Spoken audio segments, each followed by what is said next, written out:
Hello friends, in this video I'm going to talk about the first of 9 main themes of enlightenment. And the first one is the one is the all are the one.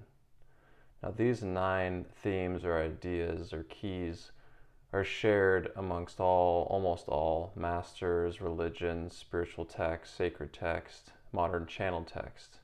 They are the common thread, and these ideas about spiritual enlightenment show up again and again. I have another video going over the 9 themes, but in this one I'm going to go over the first one more in depth. I would say this is the main theme of spirituality in general, is that the truth is that there is unity. Everything is the same energy, is the same spirit, is actually God, Goddess, Creator, whatever you wish to call it. It is actually all one, even though appearances say otherwise, right? That everything seems separate. Everything appears different. It is an experience of diversity, a dream of diversity, but really it is all one. And you are not only experiencing yourself as a part of that one, but you are the one experiencing itself as a part. It has been explained before as a hologram, because in a hologram, every single little piece contains the whole of the hologram. Another metaphor that has been used and is ancient is Indra's net, which Indra's being a god in his net. Each vertex of the webbing of the net contains a jewel or a droplet, and within each jewel is a reflection of every other jewel. So every seemingly individual piece contains every other piece. And in this experience of diversity, every single individual actually contains the entire whole. The one is the all are the one. So this first idea is saying a truth, but it's also referring to how you should perceive things, how you should change your perception of the world and start seeing unity. And the masters and text say that see the one and all, right? They say start acknowledging it and recognizing this true self in everything and treating it thusly, acting accordingly. So seeing someone else as this infinite spirit, as the creator, even though he or she might present himself or herself differently, right? You see through that and see that they are dreaming. It is okay, hence forgiveness, and that you see the love light in them, and you recognize yourself in them because you also are this energy. And this is, the vision of Christ, or seeing the Buddha nature and everything, or recognizing the Krishna spirit and everything. So spiritual masters suggest this, and they say, see the one in all. Acknowledge the one in all. So you don't save this image only in a church or in a temple, and you're only worshiping this theoretical idea of something. It's actually the one in everything.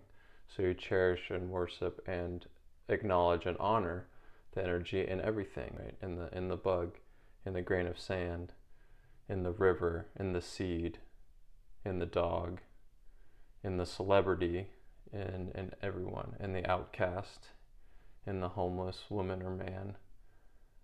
You don't differentiate, and you don't choose and only say this is good and that is bad.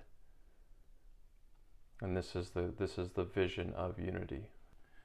When he perceives the unity existing in separate creatures and how they expand from unity, he attains the infinite spirit.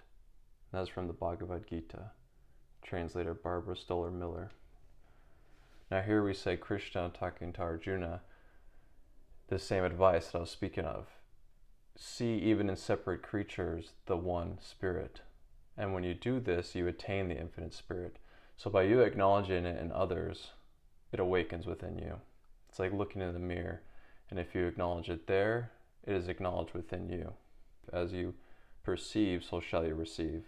As you give, so shall you receive. Christ's vision has but one law. It sees no separation, and it looks on everyone and every circumstance, all happenings and all events, without the slightest fading of the light it sees. And that's from A Course in Miracles. And this is referring to Christ's vision, right? The Christ consciousness. How Christ saw and how he acknowledged it in everything.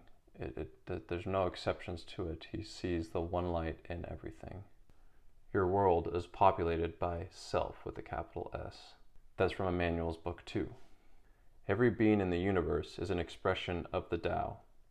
That's from Lao Tzu in the Tao Te Ching, translated by Stephen Mitchell. When will a kingdom come? It will not be said, look, here it is, or look, there it is. Rather, the Father's kingdom is spread out upon the earth, and people do not see it. And that is Jesus from the Gospel of Thomas. Now, what is he saying here? He's saying the kingdom is here, we just don't see it. We think it's elsewhere. We think it's after death.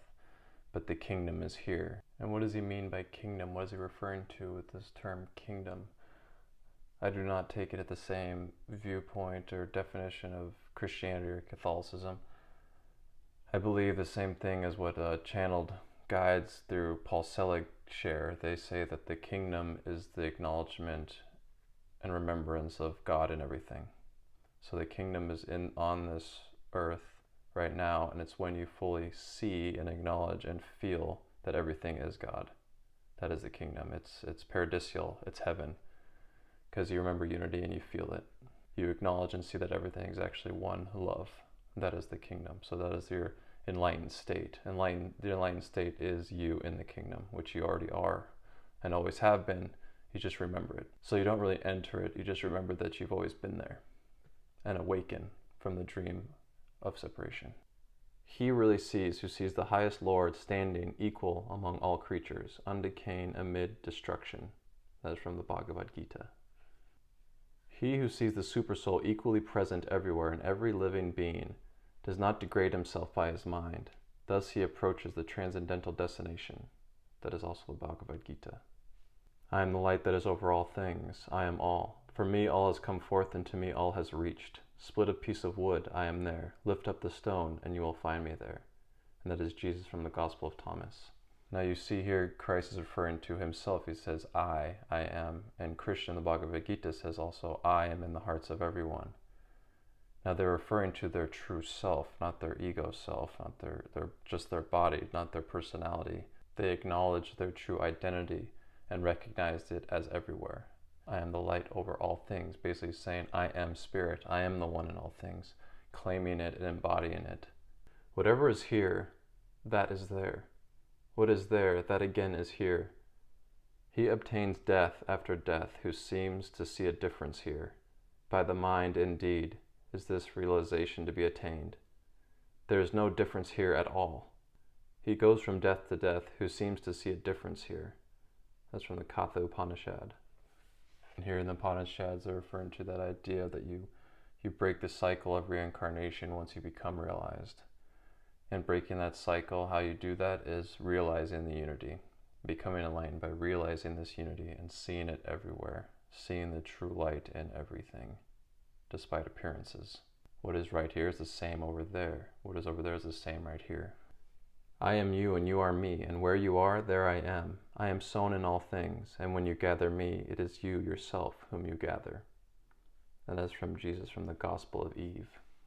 The Gospel of Thomas and this other quote that I shared, the Gospel of Eve, are Gospels that are not found in the Bible. They were found later on or were chosen to be removed from the Bible.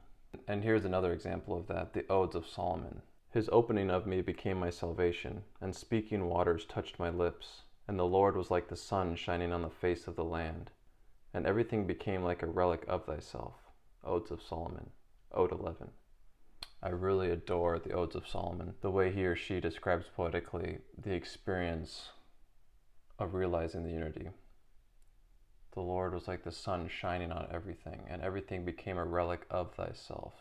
Everything was a holy receptacle of this essence. Every single thing became then holy because it was a container of that spirit, of that one spirit or one presence, that one identity, that one light. This is Atum's great heart, that he manifests himself in everything. That is from the Hermetica. And this quote's from a channeled text, the raw material, or the law of one.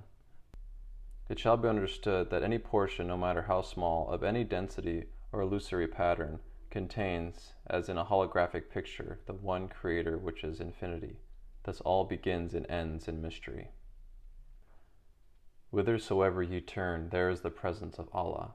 That is from Muhammad in the Quran. Although the Supersoul appears to be divided among beings, he is never divided. He is situated as one. He is the source of light in all luminous objects. He is beyond the darkness of matter and is unmanifested. He is knowledge, and he is the goal of knowledge. He is situated in everyone's heart. That's from the Bhagavad Gita. Thank you for watching.